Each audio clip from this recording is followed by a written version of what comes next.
আমার বাসায় তৈরি এই রেগুলার ব্রেডটা এত নরম ও ফ্লাফি হওয়ার আসল সিক্রেট কি জানেন? ব্রেড তৈরির এই ছোট ছোট সিক্রেট গুলো যদি আপনি জেনে যান তাহলে দোকান থেকে বারবার পাউরুটি কেনার প্রয়োজন হবে না। ঘরে তৈরি করতে পারবেন একদম নরম ফ্লাফি বেকারি স্টাইলের ব্রেড। আর এতে পরিবারের খরচও অনেকটাই বাঁচবে। আজকের ভিডিওতে দেখাবো সেই সিক্রেট টেকনিক গুলো, তাই ভিডিওটা শেষ পর্যন্ত অবশ্যই দেখবেন। তো চলুন রেসিপিটা শুরু করা যাক। প্রথমে একটা মিক্সিং বোলের মধ্যে আমি 350 গ্রাম ময়দা নিয়ে নিচ্ছি। আমি গ্রামের মাপটা বলে দিচ্ছি, আর কাপের মাপ সহ আমি কমেন্ট বক্স অথবা ডিসক্রিপশন বক্সে লিখে দেব। 20 গ্রাম গুঁড়া দুধ দিয়ে ভালো করে মিশিয়ে নিয়েছি। 4 গ্রাম লবণ দিয়েছি। চিনি দিচ্ছি 60 গ্রাম। সামান্য ভ্যানিলা পাউডার দিয়ে দিচ্ছি, তবে ভ্যানিলা পাউডার না থাকলে যে কোনো এসেন্স অথবা জায়ফলের গুঁড়ো দিতে পারেন 1/4 চা চামচ। তো আবার মিশিয়ে নিয়েছি। লবণটা ইস্টের সাথে সরাসরি যাতে না লাগে তাই লবণটা আগে মিশিয়ে নিতে হবে ময়দার সাথে, অথবা লবণটা সবার শেষে দিতে হবে। এখানে আমার বাসায় ইস্ট শেষ হয়ে গিয়েছিল, মাত্র 1.5 গ্রামের মতো ইস্ট ছিল, তাই এই 1.5 গ্রাম ইস্ট দিয়েই আপনাদের আজকে রেসিপিটা করে দেখাচ্ছি। এখানে একটা ডিম দিয়েছি। ডিমটা আজকে 50 গ্রাম থেকে কম ছিল, হয়তোবা খেয়াল করেছেন। 45 গ্রাম ছিল ডিমের ওজন। 35 গ্রাম মার্জারিন দিয়েছি, কেউ চাইলে বাটারও দিতে পারেন। 100 মিলি পানি আর 20 গ্রাম ময়দা জাল করে এরকম একটা ডো তৈরি করে ঠান্ডা করে নিয়েছি, আর সেই ডোটা এখানে দিয়েছি। ডো এর ওজন ছিল 94 গ্রাম জাল করার পর। আর এখানে 85 গ্রাম বা 85 মিলি পানি দিয়েছি। আজকে ডোটা তৈরি করতে আমার ঠিক এতটুকুই পানি লেগেছে, আর কোনো পানি এক্সট্রা করে দিতে হয়নি।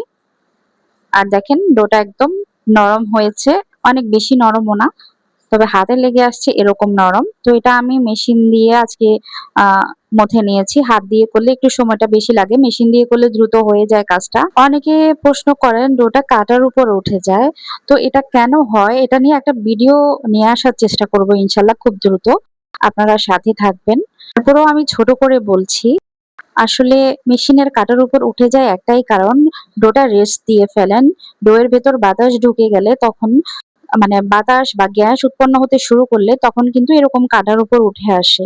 তাই খুব দ্রুতই আপনাদের এটা মেশিনের সাহায্যে মথে নিতে হবে। আর অনেকেই গরম পানি দিয়ে দেন।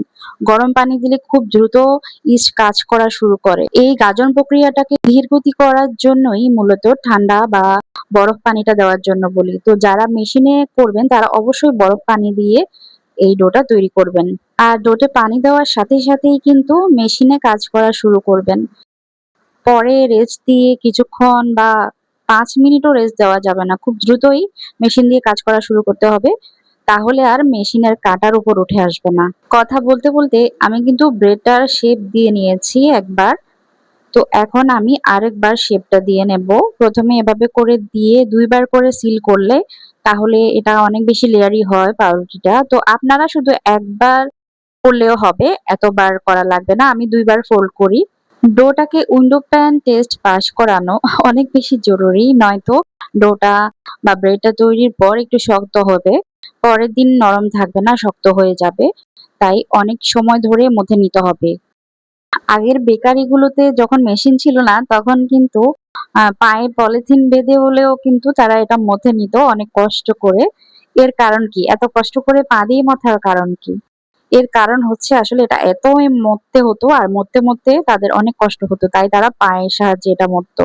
এখন তো ডোটা মেশিনের সাহায্যেই তৈরি করা হয় অধিকাংশ বেকারিতে। তাই তেমন একটা সমস্যা হয় না। তো এই যে আমি একটা ব্রেডের টিন নিয়ে নিয়েছি এবং তাতে আমি মার্জারিন লাগিয়ে নিয়েছি আর ডোটা দিয়ে দিয়েছি। আর টিন নির্বাচনের ক্ষেত্রেও কিন্তু একটু বড় সাইজের টিনগুলো বা ডো এর সাইজ অনুযায়ী টিন নেওয়ার চেষ্টা করবেন। এখানে আমি 10 ইঞ্চির একটা মোল্ড নিয়েছি। এই মোল্ডে আমি বেক করে নিচ্ছি আজকে। আর উপরেও কিন্তু আমি একটু মার্জারিন লাগিয়ে নিয়েছি, দেখেছেন হয়তোবা। এতে করে উপরের পাশটা নরম থাকবে। আর এখন একটু ঘন করে দুধ রেডি করেছি, আর সেই দুধটা উপরে ব্রাশ করে দিয়েছি। আপনারা চাইলে ডিম আর দুধ মিশিয়েও করতে পারেন। তো এটা আমি আজকে চুলায় বেক করছি। তার জন্য আমি একটা বড় হাঁড়ি নিয়েছি। আর নিচে আমি এরকম স্ট্যান্ডটা একটু উঁচু টাইপের করে দিয়েছি একটা বাটি বসিয়ে।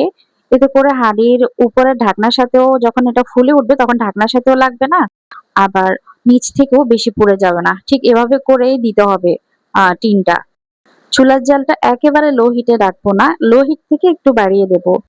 নয়তো আবার এটা অনেক সময় লেগে যাবে বেক হতে।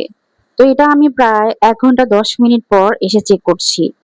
তো ১ ঘন্টা ১০ মিনিট পর দেখেন খুব সুন্দর একটা কালার উপরে চলে এসেছে।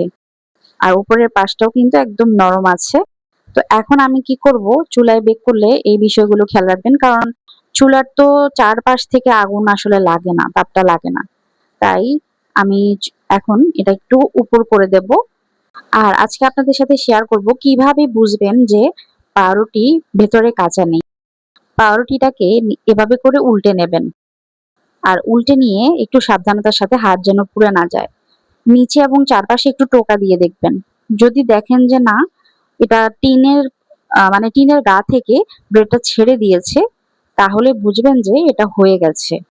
যদি টিনের গাতে লেগে থাকে বা টিনটা একটু ওজন থাকে, তাহলে বুঝবেন এটা আরো ১০-২০ মিনিট একটু বাড়িয়ে বেক করতে হবে আরকি। সময়টা একটু বাড়াতে হবে। যদি দেখেন যে উপরে কালার চলে এসেছে কিন্তু তারপরেও আ এরকম সাইডে লেগে আছে, তার মানে বুঝবেন এটা ভেতরে কাঁচা আছে। তাই চুলার জালটা আরেকটু কমিয়ে দেবেন। আরো ২০ থেকে ৩০ মিনিট এটা বেক করবেন। দেখবেন এটা পারফেক্ট ভাবে হয়ে যাবে। তো এটা আমি উল্টে একপাশে এভাবে করে আগুন বা তাপটা লাগিয়ে নিয়েছি ১০ মিনিট। এখন আবার এপাশে উল্টে আরো ১০ মিনিট লাগাবো তাপটা। যাতে ভেতরে কোনোভাবেই কাঁচা না থাকে। কাঁচা থাকলে ইস্টের গন্ধ থাকবে পাউরুটিতে। আর ইস্টটা ভেতরে একটু মানে ভেজা, ভেজা থাকবে।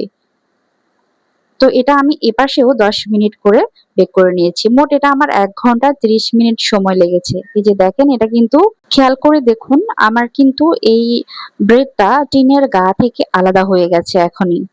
তো এটাই হচ্ছে একটা বোঝার টেকনিক যে টিনের গা থেকে আলাদা হয়ে যাবে ব্রেডটা যদি ভেতর থেকে পারফেক্ট ভাবে বেক হয়। তো এটা আমি এখন আসলে আজকে গরম, গরমই বের করে নিচ্ছিলাম। যার কারণে এখান দিয়ে একটু লেগে গিয়েছিল। তো এটা ৫ মিনিট রেস্ট দিতে হবে। ৫ মিনিট পর সাথে, সাথেই বের করে নিতে হবে টিন থেকে। নয়তো ভেতরের ক্রাম্বগুলো বাষ্প বের হয়ে ভিজে থাকবে। আর উপরের পাশটা একটু ভেজা, ভেজা হয়ে যাবে বা চারপাশে ভেজা, ভেজা হয়ে যাবে। ৫ মিনিটের মধ্যেই এটা বের করে নেবেন সম্ভব হলে। তো উপরে এবং চারপাশে আমি একটু মার্জারিন লাগিয়ে নিয়েছি গরম, গরম। এতে করে একদম নরম হয়ে যাবে। উপরে যদি শক্ত হয়ে আছে দেখেন, তাহলে এরকম মার্জারিন দিয়ে দেবেন চারপাশে বা উপরে। তাহলে দেখবেন নরম হয়ে যাবে। আর এটা ঠান্ডা করে, একদম ঠান্ডা করে তারপর কাটবেন। তাহলে একদম বেস্ট রেজাল্ট পাবেন। আমি আজকে আপনাদের সাথে একদম গরম, গরম পাউরুটিটা কেটে দেখাচ্ছি। ভেতরের ক্রাম্বগুলো দেখেই আপনারা বুঝতে পারবেন যে পাউরুটি ভেতর থেকে কুক হয়েছে কিনা। এই যে দেখেন পাউরুটি কতটা পারফেক্ট হয়েছে। এখনো কিন্তু একদম গরম। এই পাউরুটি গরম থাকা অবস্থায় ভেতরে, ভেতরে আরো কুক হতে থাকে। যদি এটা কেটে ফেলেন তাহলে ভেতরের যে কুকিং প্রসেসটা আছে সেটা বন্ধ হয়ে যায়, বাষ্প বের হয়ে যায়। তাই পুরোপুরি ঠান্ডা করে তারপরেই ব্রেডটা কাটবেন। অথবা ০.৫ ঘন্টা হলেও রেস্ট দিবেন। তাহলে দেখবেন একদম পারফেক্ট পাউরুটি আপনিও বেক করতে পারছেন আপনার বাসায়। আপনারা যদি একবার এভাবে পাউরুটি তৈরি করা বাসায় শিখে যান, তাহলে আমি আপনাদের গ্যারান্টি দিচ্ছি আপনারা বাইরের পাউরুটি কখনোই কিনবেন না। এভাবে করে প্রত্যেক দিন রাতে আপনারা তৈরি করে রাখবেন। আপনারা যদি সপ্তাহে ৩ দিন ব্রেড খান আর সেই ব্রেডটা বাইরে থেকে কিনতে হয়, তাহলে কিন্তু আপনাদের অনেকগুলো টাকা খরচ হয়ে যায়। কিন্তু যদি ঘরে তৈরি করে ফেলেন ঘরের উপকরণ দিয়ে, তাহলে তো আর বাইরে থেকে কিনে টাকা নষ্ট করতে হচ্ছে না। ঘরেই খাবারটাও ফ্রেশ পাচ্ছেন, সাথে টাকাগুলোও বেঁচে যাচ্ছে। আর এই বড় ব্রেড গুলো এগুলো কিন্তু ১০০ থেকে ১৫০ টাকা হয় বাইরে দাম। আর দেখেন একদম লেয়ারে, লেয়ারে খুলে যাচ্ছে পাউরুটিগুলো। আর পাউরুটি দেখেই নরম কতটা হয়েছে সেটা তো বুঝতেই পারছেন। তো রেসিপিটা ট্রাই করে জানাবেন আপনাদের কেমন লাগলো। যদি ভাল লাগে একটা লাইক দিয়ে দেবেন। আজকের মতো বিদায়।